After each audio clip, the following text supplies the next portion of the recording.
Acho que todo o processo de produção de malhas, de tecidos de malha, pode ser considerado como malharia. Um ambiente onde temos teares, nós consideramos como malharia. É o ato, a ação de produzir malhas, a gente considera como malharia. Não é isso aí, professor? Isso aí. É isso aí. A gente, o processo de malha, né, em relação à construção do tecido, até em função das características do tecido, se constrói o tecido de malha até manualmente. Então, às vezes as pessoas que faz o tricô, o crochê, né, ele tem a habilidade manipulativa e ali eles estão tricotando, eles estão fazendo praticamente um tecido de malha, né? Então aí ele usa vários tipos de, de fios, né, em relação a isso para confeccionar a peça de acordo com a habilidade que ele tem. Então tem pessoas que têm uma habilidade, né, de tricotar, né? E tem outras também que têm habilidade de fazer o crochê, e isso tudo é em função do processo de malha, né? O tecido, onde se faz o que? A laçada, né? A laçada, claro que não faz uma laçada. A malharia em cima, e aí a gente desce. De um lado, nós temos malharia por trama, e do outro lado nós temos malharia por urdume. A divisão de malharia por urdume, nós temos dentro do segmento de malharia por urdume, teares Ketten, Stuhl e Rachel. E dentro do segmento por trama, professor, se eu puder falar um pouquinho. Segmento por trama você tem. Se você for ver as classes dos teares, você tem teares circulares e teares retilíneos. Aí você tem as subdivisões em relação aos teares circulares, né? Onde você tem o tear de grande diâmetro, né? O tear de monofrontura, dupla frontura, o tear de pequeno diâmetro, os teares eletrônicos. Então, nessa classificação, você tem aí, né, no processo de malha por trama, essa divisão. Os teares é manual, ainda se utiliza muito, né? Se você for ali no Brás, né? Lá em ver ali, você vai ver pessoas fazendo tapetes, né? Tapetes, tapetes e nesse ponto aí as pessoas, né? Vai confeccionando o tecido no tear manual, depois vem os teares mecânicos, os teares eletromecânicos e os teares eletrônicos. Né? Então você tem aí a subdivisão entre teares circulares e teares retilíneos. Né? Já no Urdume, como você falou, você tem os rachas e tem a parte do TA Cash. Né? Então é dessa forma aí que se divide aí os nossos teares, né, para a formação do tecido, né, de malha, tanto por trama como por Ok, então vamos seguindo. No nosso próximo slide aqui, nós vamos falar um pouquinho como ocorre, né, professor, o processo de formação dos tecidos de malha por trama, como é que acontece essa formação, é, como é que a gente tem, né, uma estrutura de tecido de malha por trama, né? o tecido por trama, né, você tem que primeiro saber as características do tecido. É um tecido onde um fio alimenta o que? Todas as agulhas. É um tecido desmalhável, você consegue desmalhar. E você tem pouca instabilidade dimensional. Então, nisso tem as características da formação de um tecido. E esse tecido você pode confeccionar em um TA circular de apenas uma alimentação. Né? Por quê? Porque aí você começa a trabalhar com a primeira característica, que é um fio alimentando todas as agulhas. Então, se você tiver um TA que tem uma alimentação só, independente, né, às vezes os alunos perguntam, professor, eu tenho esse TA de 20 de diâmetro, eu consigo trabalhar com uma alimentação só? Consegue. Você flutua todo o ciclo, deixa só um plano de formação. Um plano de formação e ela vai pegar um fio só. Por quê? Porque no TA circular, cada fio tem um plano de formação. Então, se você tiver, né, uma sequência aí para fazer um tecido de malha gesso, você tem os excêntricos, né, as agulhas entrando nos excêntricos na primeira alimentação, na segunda, tudo, e você tem os pontos de malha, né, praticamente para formar o tecido. Então, se o diâmetro do TA é um diâmetro, como eu tenho lá na universidade, um TA de 20 de diâmetro, eu tenho 60 alimentadores, eu tenho 60 planos de formação, 60 blocos. Às vezes, tem teares que você tem um plano de formação por bloco. Tem teares que você tem um plano de formação, né? Então, você tem 2 alimentação e 2 planos de formação em um bloco. Então, nisso aí, você tem a formação do ponto, né? Se você quer fazer uma malha G, você só tem pontos de malha. Se você quer fazer um piquê, você tem pontos de malha e pontos de fang.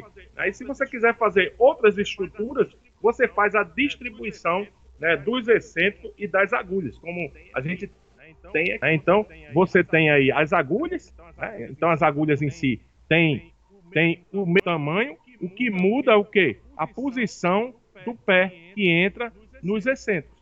Então, você tem aqui, ó, se eu tiver um fio aqui, né, um fio praticamente aqui, alimentando aqui, eu tenho esse plano de formação. Depois, segundo plano de formação, terceiro plano de formação. Então, vamos supor que isso aqui se define um raporte de uma estrutura do T, onde você está usando três planos de formação, né, e 3 pistas. E você aí faz a distribuição das agulhas. E as agulhas entram nas pistas em função da posição que você tem o pé da agulha. Né? Então, você tem exemplos, né? E aí a gente pode ver aqui, vou tentar colocar aqui um fundo melhor, né? A gente pode ver aqui, né, que você tem aí os excêntricos, né? Os excêntricos, e você tem as agulhas. E o número de agulhas e os excêntricos e as se define uma estrutura de um tecido. Então, você pode ter um tecido Gesso, né? Você está fazendo tecido Gesso, você pode colocar o plano de formação que faz o ponto de malha em todos os planos de formação em uma pista só. Você pode colocar em 2 pistas, você pode colocar em 3 pistas, você pode colocar em 4 pistas. Todos o sistema fazendo malha. Mas aí você precisava de quê? Precisava de mais excêntricos de malha. Então, às vezes, acontece, né, que você, quando está fazendo um gesso, tem empresas que utilizam o quê? Uma pista só. Tem empresas que utilizam 2 pistas. E aí você faz o tecido que você deseja fazer.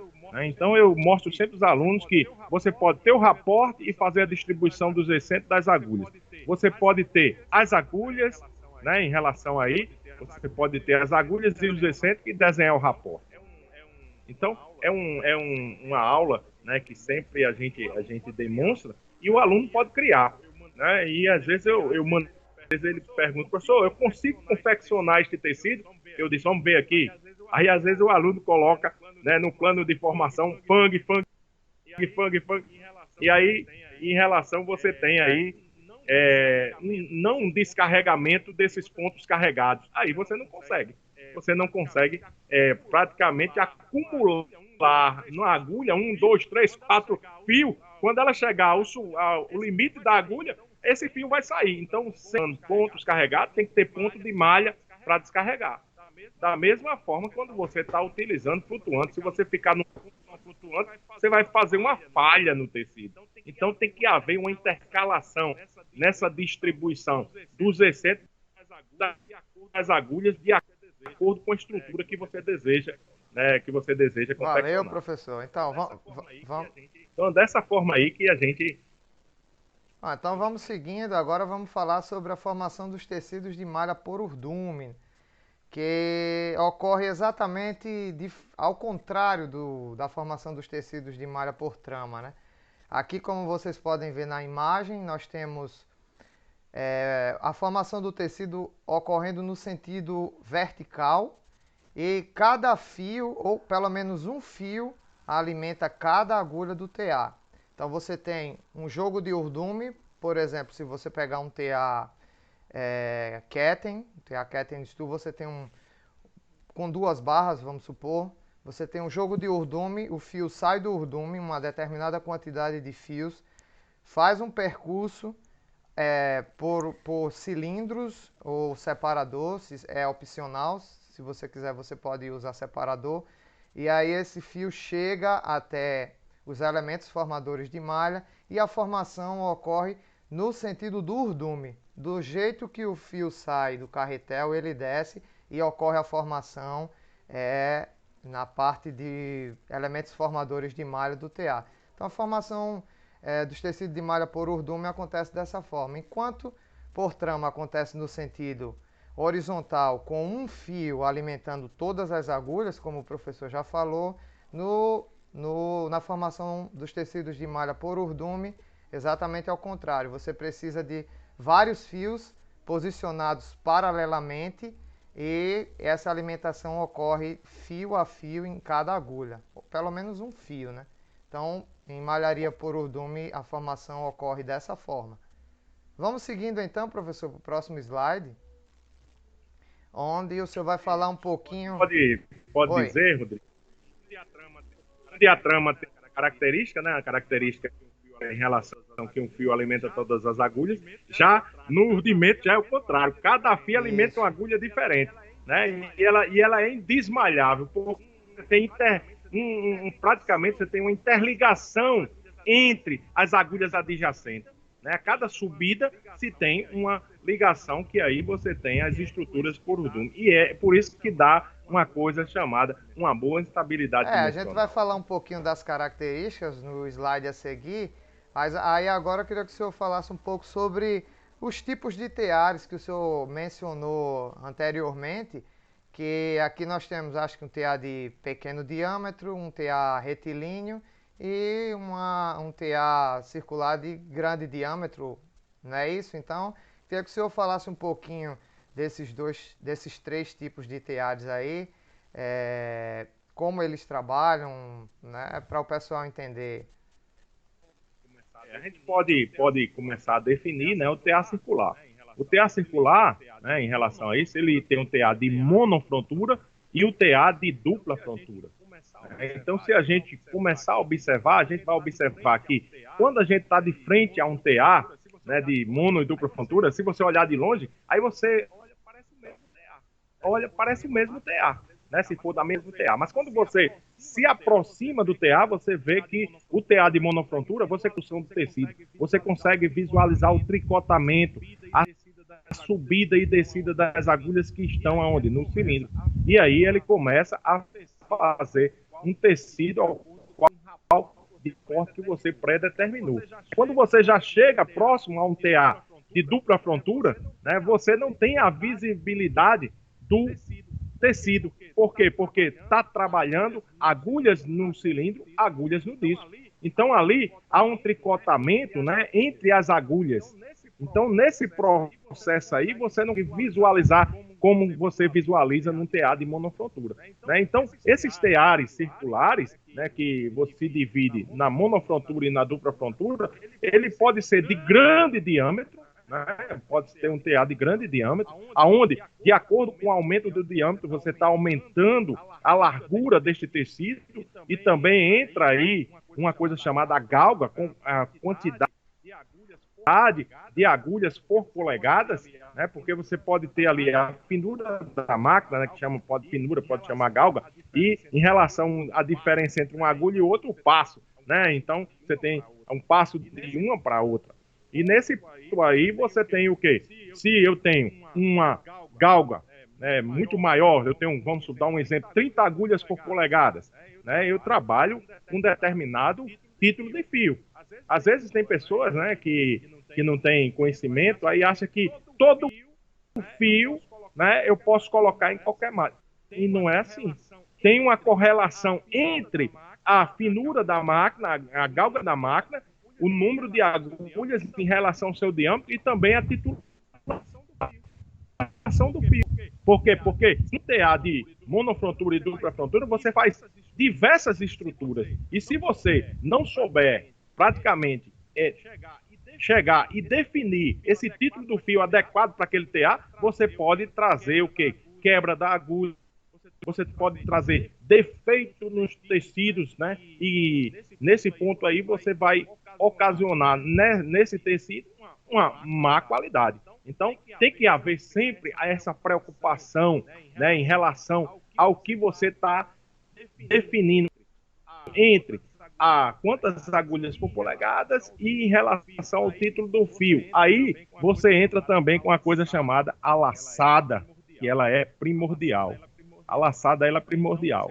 né? Então, se você fecha demais a laçada, você aumenta o que? O fator de cobertura. E se você chegar a fechar demais, você força as agulhas, né? Então, nisso aí o TA de circular trabalha dessa forma. Os teares retilíneos, né, que aí você não tem agora a formação do tecido praticamente fechado, no TA circular você tira esse tecido fechado, TA retilíneo você tem um totalmente aberto, aonde você faz, né, o tricotamento pode se trabalhar na frontura da frente, e pode se trabalhar na frontura de trás. Mas existe uma coisa, né, primordial no TA retilíneo. Existe o processo de transferência, né? Você tem no TA retilíneo a possibilidade de fazer essa transferência em deslocamento. A frontura de trás se desloca, dando uma defasagem, e aí você cria, né, vários efeitos no tecido. Você abre pontos no tecido, às vezes você abre furinhos, a pessoa pensa, isso é falha. Não, isso daí você está criando uma estrutura, porque a placa de trás do TA retilíneo, ela se movimenta.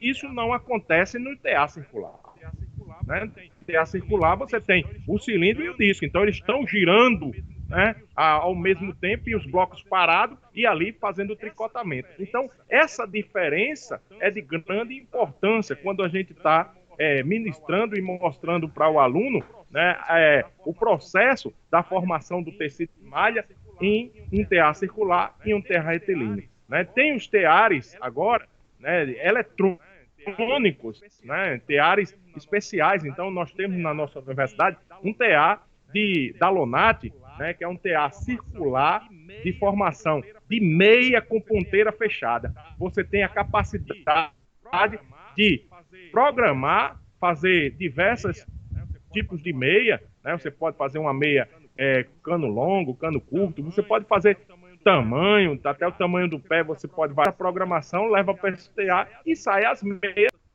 prontas. Bom, em Urdume, como nós citamos antes, nós temos teares Ketten, Stuhl e Rachel, né? Os teares Ketten, eles são teares que produzem normalmente estruturas de tecidos lisos. Claro que a gente consegue colocar algumas padronagens no TA Ketten, mas na maioria das vezes ele produz tecidos lisos, e são teares que são produzidos com até 5 barras.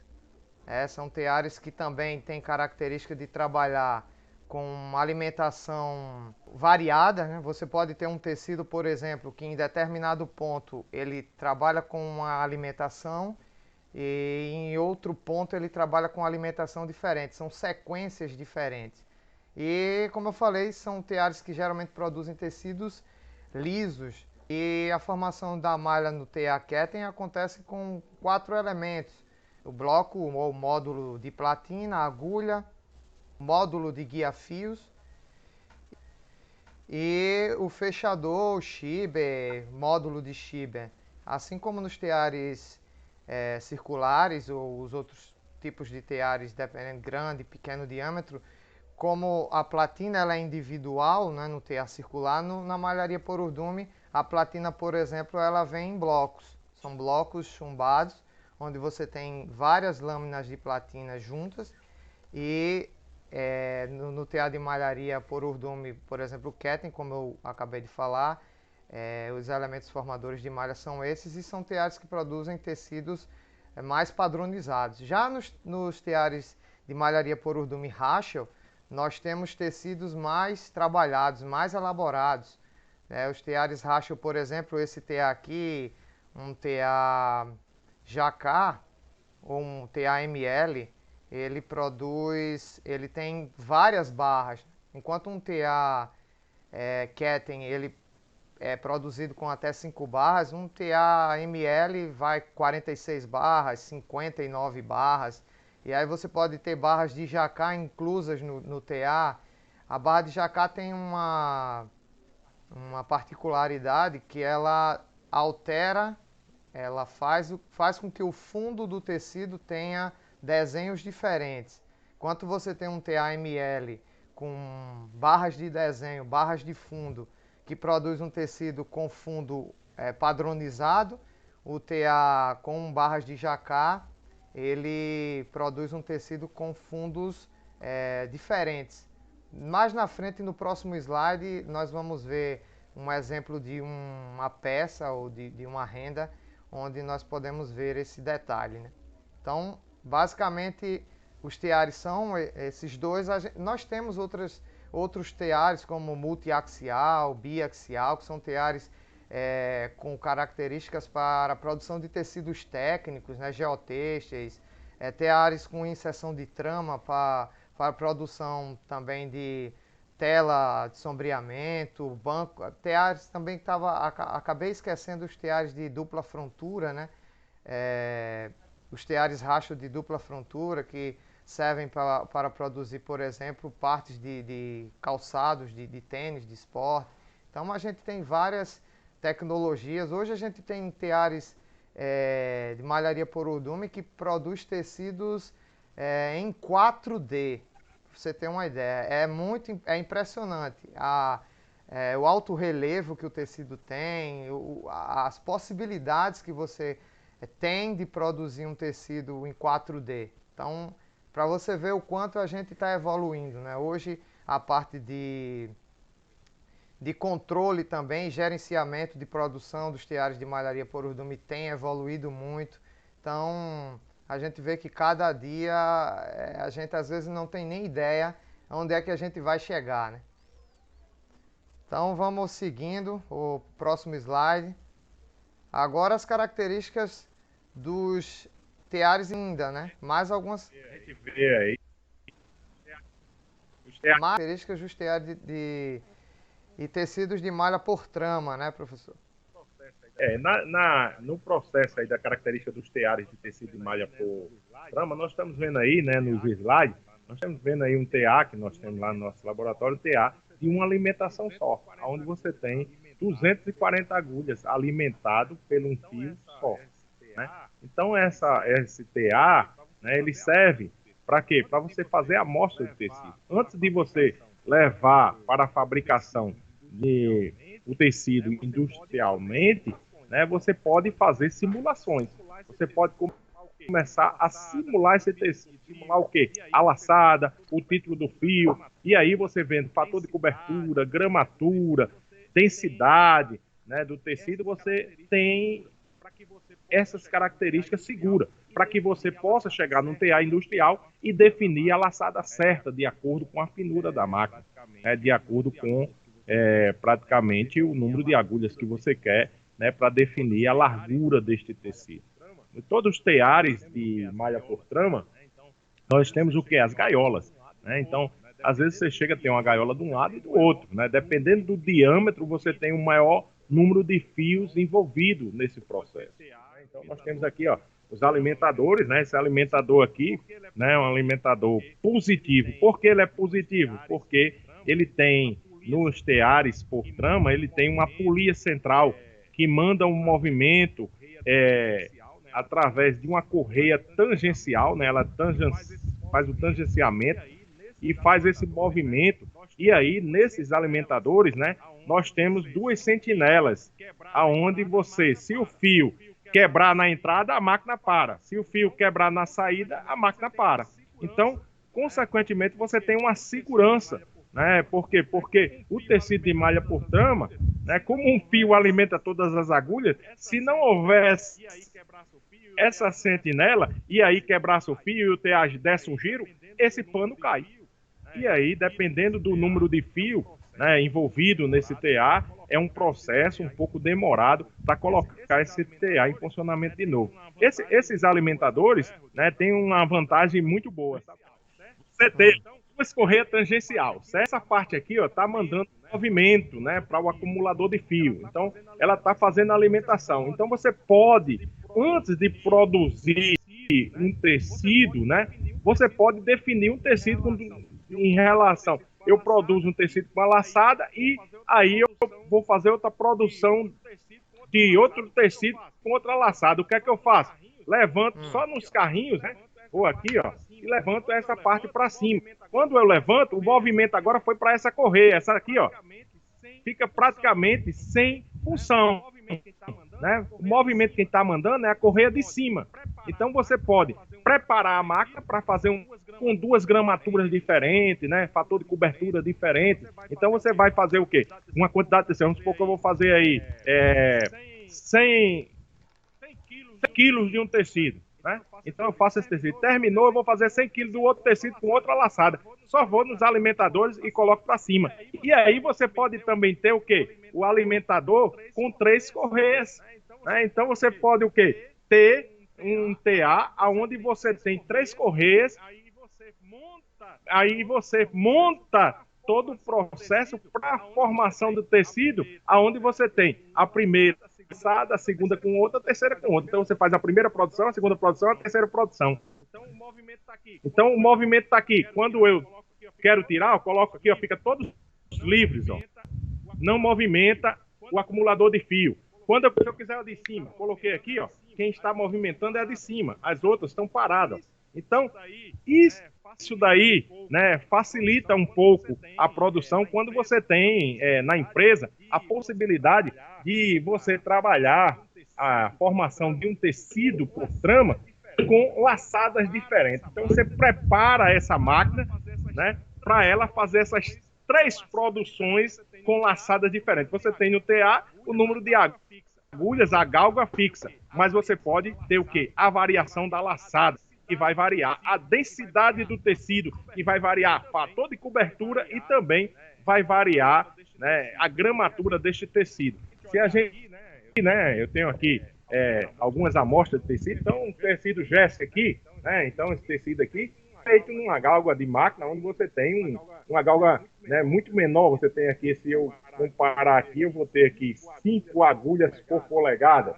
Mas quando eu venho aqui, o mesmo tecido, vou para essa daqui, né, é o mesmo tecido, só que aqui, se eu pegar aqui 1 polegada, eu tenho aí 28 agulhas por polegada, né? Então, no tecido de malha, né, as características do tecido de malha por trama, eu posso fazer também. Ó, isso aqui é um tecido de malha por trama. Estou usando o quê? Um fio especial, certo? Um fio onde você tem a possibilidade de trabalhar com esse fio, né, produzindo no TA e dando essa textura, né, essa textura ao tecido. Então, nós temos aí grandes possibilidades, né, na formação do tecido propriamente dito nessas máquinas, onde nós estamos vendo aí nos slides, né, nós estamos vendo aí os alimentadores positivos, né, onde a gente tem ali no TA são 60 alimentadores e eu tenho possibilidade aí,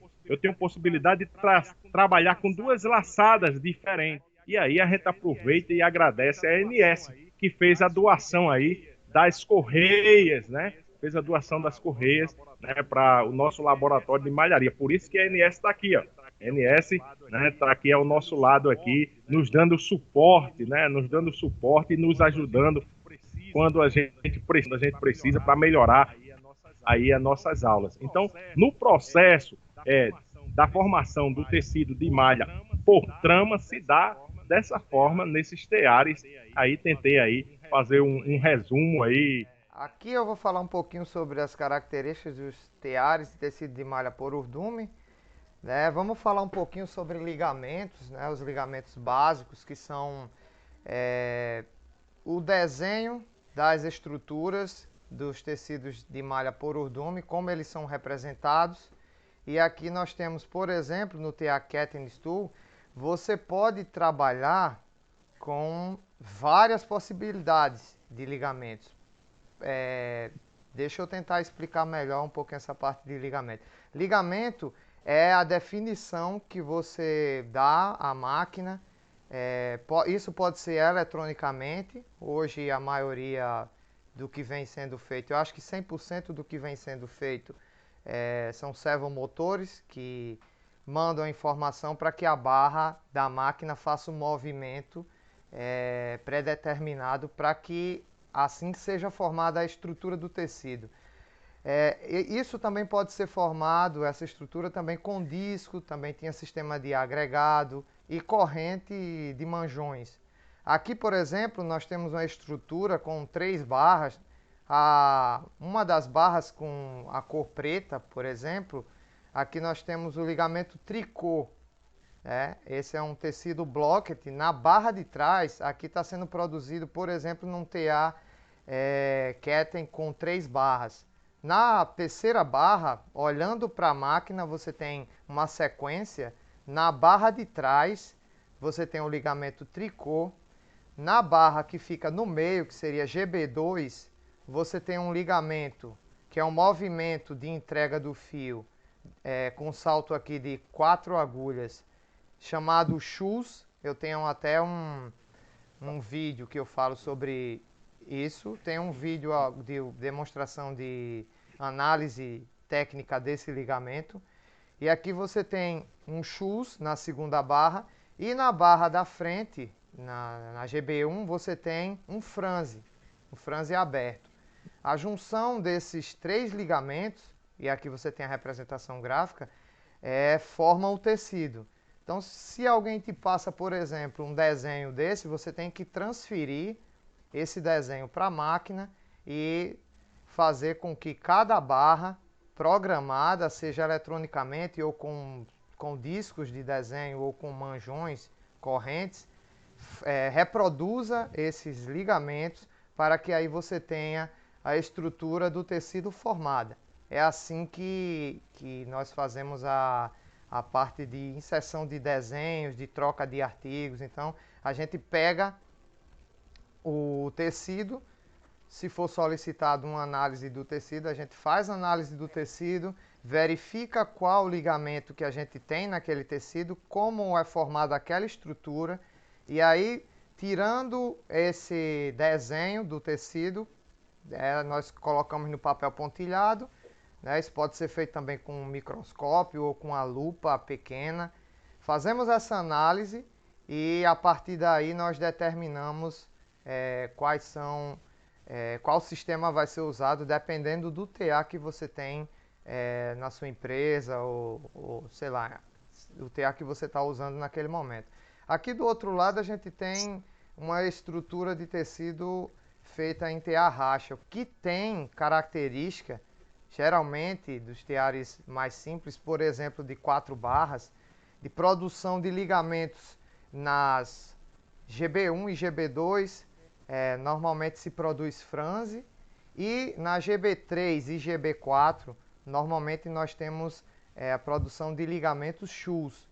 Então aqui, como você pode ver, nós temos uma representação de um tule, onde nós temos apenas 2 barras em funcionamento nesse caso, onde temos uma barra produzindo um franze de 3 malhas, em uma agulha, e aí você tem um salto lateral e um franze de 3 malhas na agulha do lado. Aqui você finaliza o rapó. O rapó é a mínima repetição de um desenho que você tem. No caso, um tricô, você tem 1, 0, 1, 2, aí você fechou o rapó. Por quê? Porque esse rapó ele vai se repetir sempre. Essa é uma repetição que vai continuar sendo produzida.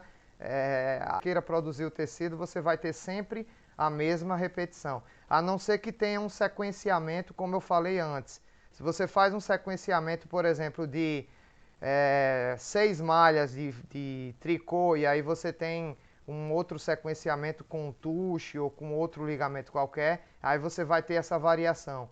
Mas aqui, voltando para os teares racho, você tem, geralmente, não é sempre, mas geralmente você tem formada com franze e shoes. Normalmente acontece dessa forma. Então, essas são características dos tecidos de malha por urdume. Vamos seguindo então, professor. Aí, aqui agora... uma dúvida.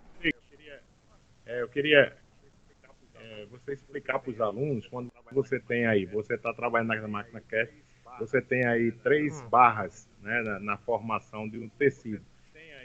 Você tem aí os furos que entra na formação desse tecido, que você tem uma defasagem em relação a 4 agulhas, que você pode, nos ligamentos básicos, se definir como o ligamento básico satin. Agora eu quero que você explique aí, se ali fosse um satin, né, como é que era o entrelaçamento nas agulhas, né? Porque ali nós vemos que é como se eu tivesse uma alimentação, só uma parte sobre a agulha, e na outra subida, outra passagem em outra direção. E quando aqui, dependendo de aberto ou fechado, né, ele tem aquela função de fazer a laçada completa na agulha, né, para que os alunos fiquem bem esclarecidos, nossos amigos, e tem alunos aí que eu estou vendo, tá assistindo nossa live, e sempre quando eu comento isso, né, e aí eu falo que saber distribuir os ligamentos, né, na formação, distribuir esses ligamentos, né, no dume e fazer a leitura da corrente, você, consequentemente, joga isso na máquina e ela produz o tecido que você quer. Aí eu queria que você desse só uma explicação em função desse ligamento Schultz, a diferença dele para o ligamento satin, porque ele está em relação de fazer de 4 agulhas, o satin também é 4 agulhas, só que você tem a laçada por completo. Certo, vamos lá. Então, o Schultz, ele é um ligamento, na verdade o Schultz é a inserção de tramas no tecido de malha por urdume. Como o tecido de malha por urdume ele não tem o sentido horizontal, o Schultz ele tem essa função. Então, como o senhor acabou de mencionar, se você tem um ligamento satin com esse salto de 3 agulhas, esse salto que é feito, ele laça a cabeça da agulha, ele tem movimento de overlap, ou aberto ou fechado, por exemplo, na primeira agulha, ele faz um movimento de entrada, swinging in, ele faz um movimento de overlap, que é a laçada, movimento de malha na cabeça da agulha, ele tem um movimento de saída, que é o movimento swinging out, faz um movimento de saída e aí ele se desloca lateralmente para fazer o que a gente chama de entremalha ou underlap. Então, essa é a diferença. A inserção de tramas, ela não produz malha, ela faz simplesmente o movimento lateral. E ela faz esse movimento atrás do gancho da agulha. A barra entra, sai, aí esse movimento é feito atrás do gancho da agulha. Por exemplo, se eu tenho a agulha aqui, o gancho está aqui, o movimento é feito atrás do gancho da agulha, e aí eu entro novamente, volto entre o satin, como o senhor falou, e o ligamento Schultz. Como eu estava falando antes da máquina com sistema Jacquard, a gente tem aqui uma amostra de tecido, e aqui a gente tem um TA Ketten novamente com alguns dos ligamentos básicos, ligamentos fundamentais na formação do tecido de malha nos teares Ketten. Essa é a beleza do tecido de renda com Jacquard. Você consegue fazer essas variações dentro do tecido. Então, essa é uma parte bem interessante, parte que eu gosto muito, porque você consegue enxergar essa diferença que existe dentro do tecido. Falei antes, numa máquina ML, por exemplo, aqui nesse desenho, se fosse uma máquina ML, o fundo seria todo padronizado, todo igual. Apesar de ter a rosinha lá, de ter a flor, ou de ter, sei lá, um outro desenho qualquer que fosse, você teria um fundo padronizado. Então a diferença do Jacquard é essa daí. Essa é a beleza do Jacquard, por exemplo, nessa máquina aqui. Então é isso, acho que da parte de explicar, dessa parte de estrutura dos tecidos, é basicamente isso. Eu acho que a gente tem muita coisa ainda para falar no futuro, em outras oportunidades. Próximas lives a gente vai detalhar um pouco mais, né, em relação a isso, as estruturas de tecido, né, mostrando algumas imagens em relação à parte de ampliação, né, e mostrando como é que se define um raporte, tanto de malha como por urdume. Então é isso, eu acho que nós vamos ficando por aqui. Se o pessoal quiser, meu Instagram é o @rodriguestextile ou rodriguestex, vocês me encontram da mesma forma. No LinkedIn, meu LinkedIn, o nome de usuário é Rodrigues Melo. E tem o meu canal aqui no YouTube, que eu posto conteúdo quinzenal. Eu não consigo fazer numa frequência maior, porque o trabalho, faculdade e as obrigações diárias não deixam com que eu consiga produzir com mais frequência. Eu tenho vontade de fazer mais não consigo numa frequência maior. Tenho outros projetos aí que estão inseridos lá no canal, ainda não estão concretizados, mas breve nós vamos ter novidades. Que mais? Os conteúdos serão disponibilizados. Eu estou fazendo o possível para disponibilizar nos dois idiomas, em português e inglês, porque eu também recebo muita mensagem de pessoas de fora solicitando que o conteúdo seja feito em inglês também, porque acaba não ajudando só as pessoas daqui do Brasil, como as pessoas de fora também. A gente sabe que esse conteúdo é difícil de encontrar, então eu vou fazer o possível para conseguir estar desenvolvendo conteúdo em português e inglês. E é isso, o canal continua aí produzindo e nós vamos ter novidades aí nos próximos dias. Professor, aí eu deixo a palavra com você, finalizando por aqui. Espero que todos tenham gostado e nós vamos também nos programar para fazer outras lives com alguns temas. Vocês também podem deixar aí sugestões para nós. Podem ir lá no Instagram e no direct, pode deixar sugestões. Deixem comentários também por aqui. É sempre bom a gente deixar uma força, um comentário em algum vídeo, o que você acha, o que achou do conteúdo, se foi legal, o que é que a gente precisa melhorar, que aí a gente vai pegando esses feedbacks e vai adicionando nas nossas ideias para que a gente possa sempre produzir o melhor conteúdo para vocês. Tá bom, pessoal?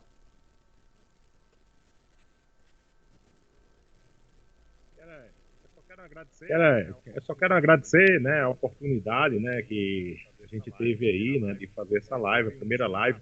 Teve uns contratempos, né, e por isso se estendeu um pouco mais, porque a gente pensa que, como caiu, a gente diz, poxa, então eu acho que ficou sem o conteúdo, acho que ficou sem aparecer, então a gente se estendeu um pouco mais, né, mas eu acho que foi uma live produtiva, onde a gente pôde claramente aí mostrar, né, para os nossos telespectadores, né, que estão conosco aí, alunos, pessoas de empresa, e também vai ficar aí no canal, tanto do Rodrigo como no meu canal, alguma coisa aí para, né? Então a gente pede aí a vocês que não se inscreveram nem no canal de Rodrigo, se inscreva, porque a gente está fazendo aí com amor, né? A gente está fazendo isso aí com amor.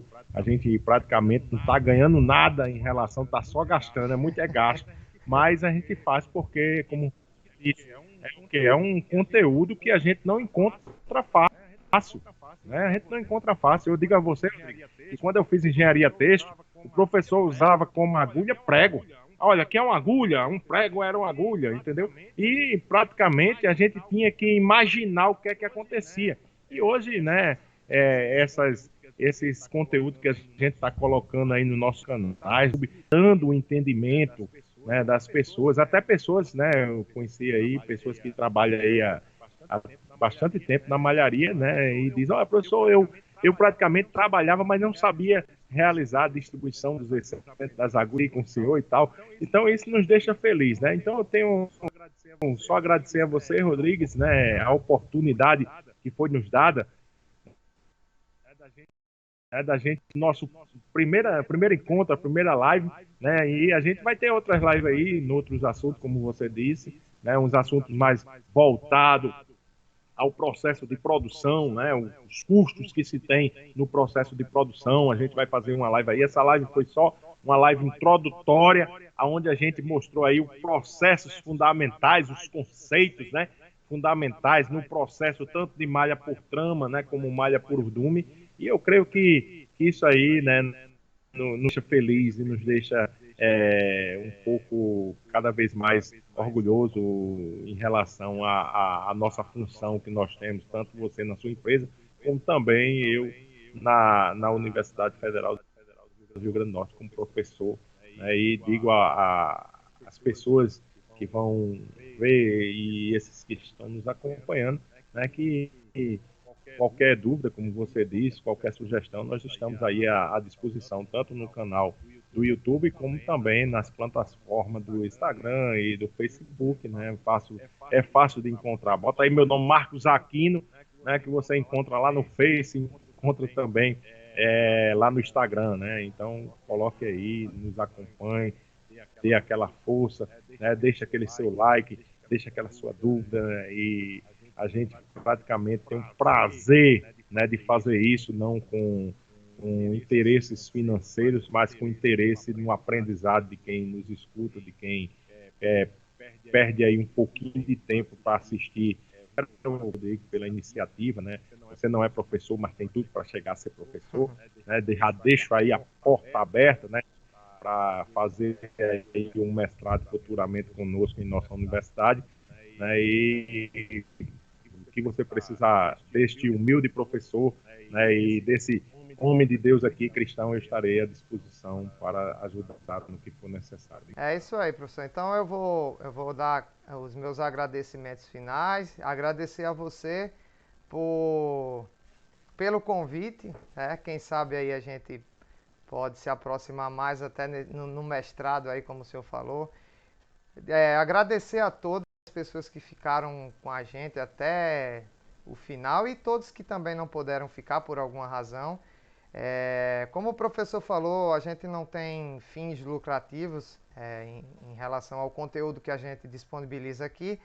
Você pode ajudar com a simples ação, como eu sempre falo. Se inscreve no canal, né? Deixa um like aí quando a gente colocar conteúdo no canal, deixa um like, deixa um comentário.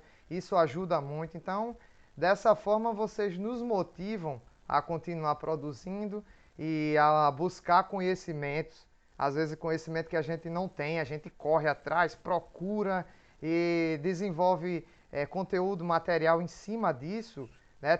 Eu tento mostrar no meu canal conteúdo técnico, tentando falar de numa linguagem mais simples para você conseguir entender.